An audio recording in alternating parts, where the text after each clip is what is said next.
പുണ്യങ്ങൾ പെയ്തിറങ്ങിയ പൂക്കാലം വിടചൊല്ലുമ്പോൾ പ്രാർത്ഥനകളോടെ റമദാന യാത്രയാക്കാനുള്ള അവസാനവട്ട ഒരുക്കത്തിലാണ് പ്രവാസികൾ.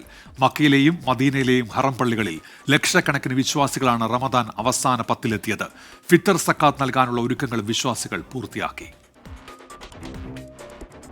സ്വർഗീയ കവാടം മലർക്ക തുറന്നു വെച്ച് പൈശാചിക ധാരകൾക്ക് ബന്ധനങ്ങൾ നൽകി കാരുണ്യം പെയ്തിറങ്ങിയ പുണ്യമാസമേ വിട.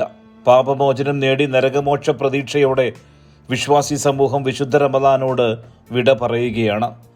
ഹൃദയത്തോട് ചേർത്ത് നിർത്തിയ പുണ്യരാവുകൾ വിട ചൊല്ലുമ്പോൾ കണ്ണീർച്ചാലുകൾ തീർക്കുകയാണ് വിശ്വാസി വൃന്ദം.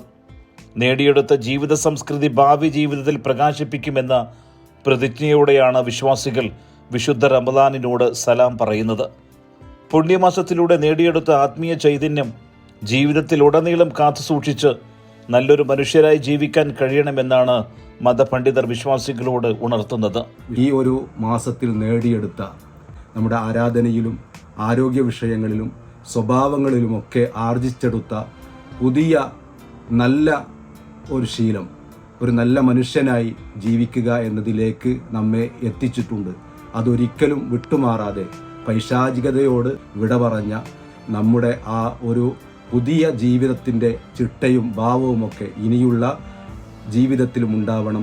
വിശുദ്ധ റമദാനിലെ വ്രതാനുഷ്ഠാന കാലത്ത് മനുഷ്യരിൽ നിന്നും സംഭവിച്ചു പോയ പിഴവുകൾക്കും വീഴ്ചകൾക്കും പരിഹാരമായെന്നോണം നിർബന്ധമാക്കിയ ഫിത്ർ സക്കാത്തും കൊടുത്തുവെന്ന് ഓരോ വിശ്വാസികളും ഉറപ്പുവരുത്തേണ്ടതുണ്ട്. പുണ്യങ്ങൾ സമ്മാനിച്ച് പുണ്യമാസം വിട പറയുമ്പോൾ കരഞ്ഞു കലങ്ങിയ കണ്ണുകളാൽ വിതുമ്പിയ മനസ്സുമായി റമദാൻ കാലത്ത് ചെയ്ത നമസ്കാരങ്ങളും സൽക്കർമ്മങ്ങളുമെല്ലാം സ്വീകരിക്കണമേ എന്ന ഒരൊറ്റ പ്രാർത്ഥനയിലാണ് വിശ്വാസികൾ. സുബൈറുദ്ദീൻ 24 ദമാം.